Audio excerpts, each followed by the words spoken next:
Good evening, everybody. This video is about Nobody's Fool. I saw this Wednesday, and I wanted to, give it some time, mull it over, and think about it a little bit because I feel like I've been very negative towards a lot of the movies that I've seen so far, but especially this year, it's just I haven't had a good year when it comes to the movies, but I decided I'm going to start, letting it sink in a little bit, think about it a little bit more, and give it a little bit of a fair shot. Now, Nobody's Fool, Tyler Perry film. I'm going to talk first off about the title. I feel that the title of the movie is wrong. I feel like the name of the movie should have been The List because you have the main character, Danica or Danica.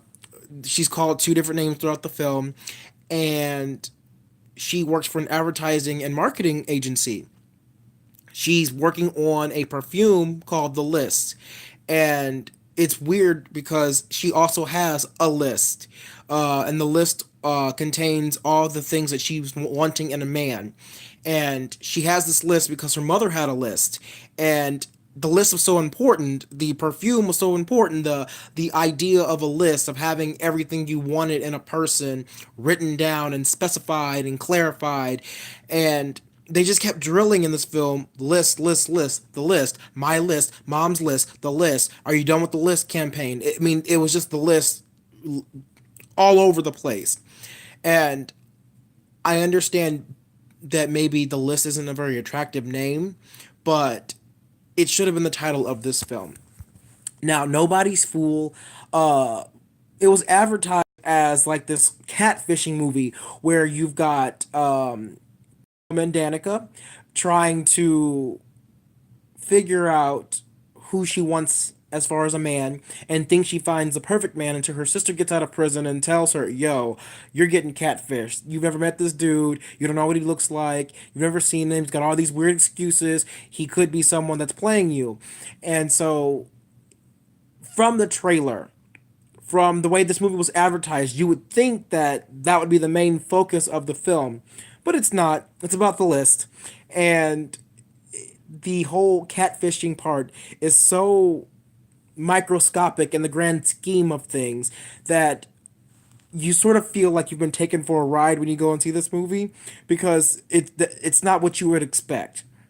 However, the aspects of the film that they did cover, the whole idea of learning what you want first before you go and seek things in others, that's very important. The importance of family, the importance of hearing what you need to hear versus what you want to hear, and giving people a fair shot. That's something that this film also has because Danica is looking and checking off this list and has all of these expectations of who her dream lover is supposed to be. That when she has someone in her life, the guy who runs the coffee shop. If you've seen the trailer, it's the good-looking black guy with the fucking thick lips. I think his name is Omri, and God, he is so fucking sexy. But I digress. That's not the point. But she's got this guy in her life, but for whatever reason, she feels like she's better than him, and that's what it boils down to. And this is one of those films where you have to realize that being better than someone is purely subjective, and there are good people out there who may not be in your station, may not make as much money as you, may have roughed pasts, but they are genuinely good people.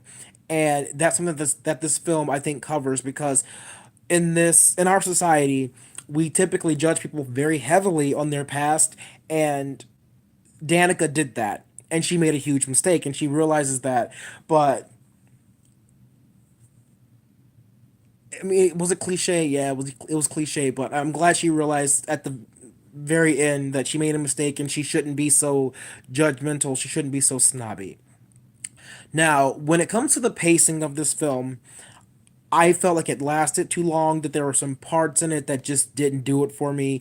I felt like there were some parts that just ping ponged back and forth, and they relied heavily on comedy to fill the like boring parts. So let me give you like a scenario. When it comes to the pacing, you have the girls. You've got Danica, her sister, Tanya, who played by Tiffany Haddish, and you've got the other girl that I don't know her name. She's the best friend, cliche best friend, and they go on a road trip to try and find the guy who catfished her. Well, they already had his address, and the road trip literally lasted like maybe 5, 10 minutes of the film. So they say, let's go get this fool. They drive, realize it's not who they thought it was, and so they leave. And then she falls for Frank is his name. The guy who Omri plays Frank, the not bar, the guy who owns the coffee shop, and they start going out. And it's one of those things where it's like, okay, this is good. I'm glad you're starting to realize everything about this guy.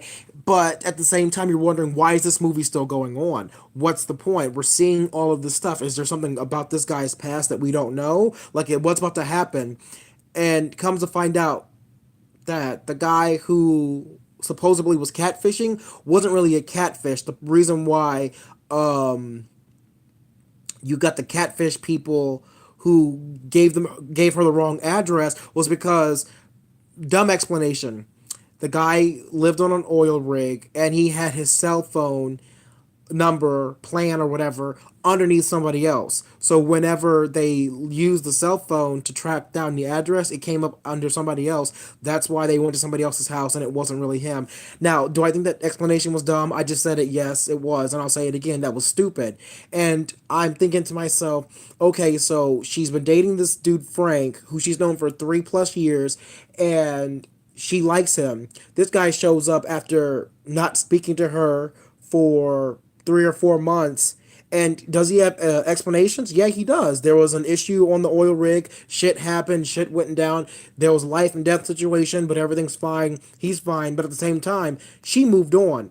Why go back? I mean, it was, to me, unnecessary drama being thrown into the mix that was, in my opinion, extremely unrealistic. Because once you realize that someone isn't who you thought they were, it doesn't matter if someone else comes into your life. If you're happy with that individual, what's the point? Like, do people actually do that? Like, maybe that's why I'm having such a hard time with this, because I don't feel like that was realistic. But if you're happy with someone getting good sex from somebody and they're genuinely nice to you and they don't mind your crazy ass family, I don't understand. What more do you need? Especially if you got a high upper six-figure job, which according to her, the Danica and her best friend, she's got. So I don't know. That disconnected me. So when Charlie, the guy that she thought was catfishing her, does show up, I don't know. It's like, I don't want him to be there.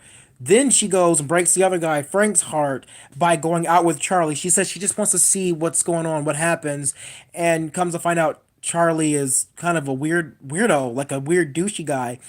And, well, it's to be expected. He works on an oil rig with a bunch of men all the time. But not the point. But she realizes that the grass isn't always greener on the other side. Another cliche, and goes and tries to win her guy back, Frank, which she does. But at the same time, I felt like that last 30 minutes of the film, unnecessary, completely unnecessary. There was no point to be made because the point had already been made. It had been made in a sort of different way, much more ambiguous way, stating that the people that you think you want or think you need may not come to you presented in the way that you want. And that was really shitty explanation. Let me try and form my thought around this because I can explain it a lot better. So, if you think that you need something in your life and you've got this list or you've got this expectation, but someone comes along and breaks that and you feel happy, that's essentially what happened the first time after she went and realized or thought she had gotten catfished. And so, if she realized that Frank was what she wanted, was what she needed, and she was in love with him, he was in love with her, that should have been the end of it. The whole adding the whole Charlie coming back and that was really my dream guy, and realizing that the grass isn't always greener on the other side. He isn't as good as I thought he was. That to me just didn't sell it for me. I was not really into that, and it just made the movie drag on. Oh well. Personally, if I were Frank, I wouldn't have taken Danica back because if she's that wishy washy, if she says I love you, but I want to see if I can love somebody else, bye, bitch. And if that guy breaks your heart, don't come crying on my shoulder. Deuces. But anyway, that's just my take on it. I honestly didn't know this was a Tyler Perry film until my brother looked it up. So as far as Tyler Perry films go, I generally enjoy them. This one was not nearly as good as I wanted it to be. They sold it on a comedy, but it was really more of a romantic drama, which I guess is a staple for Tyler Perry marketing, the way that they market his films.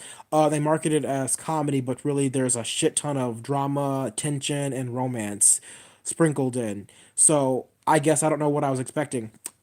Well, I didn't know it was a Tyler Perry film. I guess that's the disconnect. Because if I had known it was a Perry film, I probably wouldn't have been so about it. But if I had to give this movie a grading, don't kill me, TP, but I'd probably grade it a C. Would I see it again? Not in theaters. I wouldn't pay to see this movie again. But if someone were to buy the DVD or stream it somewhere and it were on, I'd probably watch it with them. But anyway, if you've seen this film, tell me what you think. Definitely not my favorite rom com drama of the year. Crazy Rich Asians still has my heart there, but who knows? Maybe something else will come out soon. Anyway, peace out for now, y'all. I will see y'all later. I'm probably going to go see. I really want to see The Hate You Give, and I want to see The Grinch, but I'm going to wait a little while on that. The Hate You Give, I heard, was a really good movie, but I don't want to get my hopes up, and that's what I'm most afraid of. So, anyway, going on 12 minutes, actually just past 12-minute mark. I digress. King Kyrie, tell me what you think. Follow, like, and subscribe. Peace out for now, y'all.